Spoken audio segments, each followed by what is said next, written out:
Nahum, chapter 1, the oracle concerning Nineveh, the book of the vision of Nahum the Elkoshite, the Lord's anger against Nineveh. The Lord is jealous and avenging God. The Lord takes vengeance and is filled with wrath. The Lord takes vengeance on his foes and maintains his wrath against his enemies.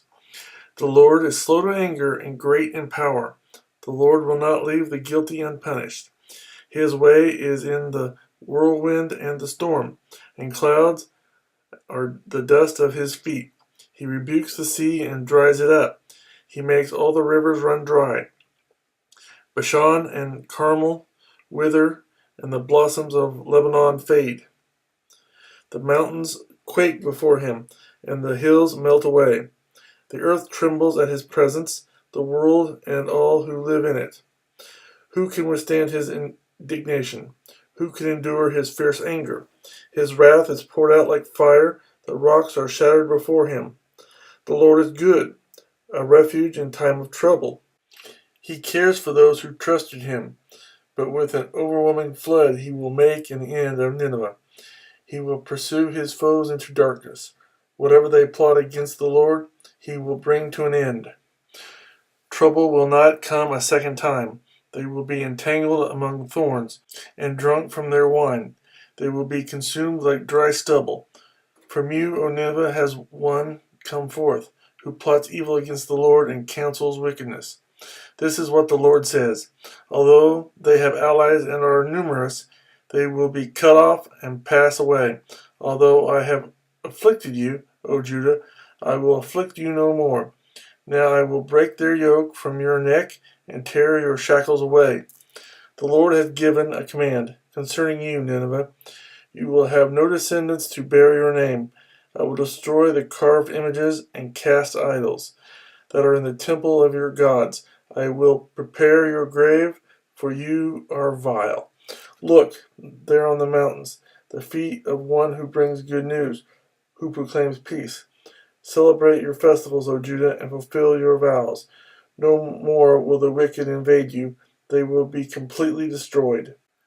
Nahum, chapter 2, Nineveh to fall. An attacker advances against you, Nineveh. Guard the fortress, watch the road, brace yourselves, marshal all your strength.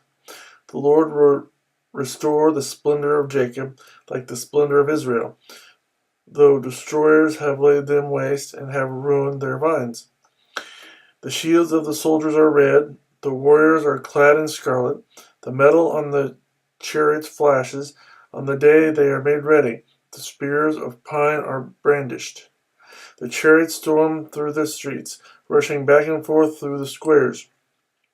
They look like flaming torches, they dart about like lightning. He summons his picked troops, yet they stumble on their way. They dash to the city wall. The protective shield is put in place. The river gates are thrown open and the palace collapses. It is decreed that the city be exiled and carried away. Its slave girls moan like doves and beat upon their breasts. Nineveh is like a pool, and its water is draining away. Stop, stop, they cry, but no one turns back. Plunder the silver, plunder the gold. The supply is endless. The wealth from all its treasures. She is pillaged, plundered, stripped. Hearts melt, knees give way, bodies tremble, every face grows pale. Where now is the lion's den, the place where they fed their young, where the lion and lioness went, and the cubs with nothing to fear? The lion killed enough for his cubs and strangled the prey for his mate, filling his lairs with the kill, and his dens with the prey. I am against you, declares the Lord Almighty. I will burn up your chariots in smoke, and the sword will devour your young lions. I will leave you no prey on the earth. The voices of your messengers will no longer be heard. Nahum, chapter 3. Woe to Nineveh.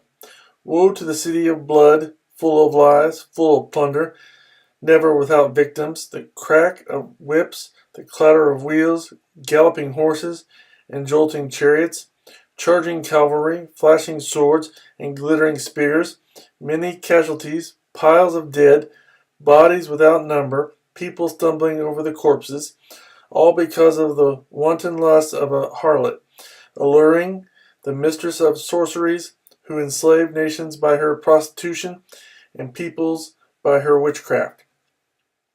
I am against you, declares the Lord Almighty. I will lift your skirts over your face. I will show the nations your nakedness, and the kingdoms your shame. I will pelt you with filth. I will treat you with contempt, and make you a spectacle. All who see you will flee from you and say, Nineveh is in ruins. Who will mourn for her? Where can I find anyone to comfort you? Are you better than Thebes, situated on the Nile, with water around her? The river was her defense, the waters her wall. Cush and Egypt were her boundless strength. Put and Libya were among her allies. Yet she was taken captive and went into exile. Her infants were dashed to pieces at the head of every street. Lots were cast for her nobles, and all her great men were put in chains. You too will become drunk. You will go into hiding and seek refuge from the enemy. All your fortresses are like fig trees, and their first ripe fruit, when they are shaken, the figs fall into the mouth of the eater. Look at your troops. They are all women. The gates of your land are wide open to your enemies. Fire has consumed their bars. Draw water for their siege. Strengthen your defenses. Work the clay. Tread the mortar. Repair the brickwork. There the fire will devour you. The sword will cut you down, and, like grasshoppers, consume you. Multiply like grasshoppers. Multiply like locusts. You have increased the number of your merchants, till they are more than the stars of the sky. But like locusts, they strip the land and then fly away. Your guards are like locusts, your officials like swarms of locusts that settle in the wall on a cold day. But when the sun appears, they fly away, and no one knows where. O king of Assyria, your shepherds slumber, your nobles lie down to rest.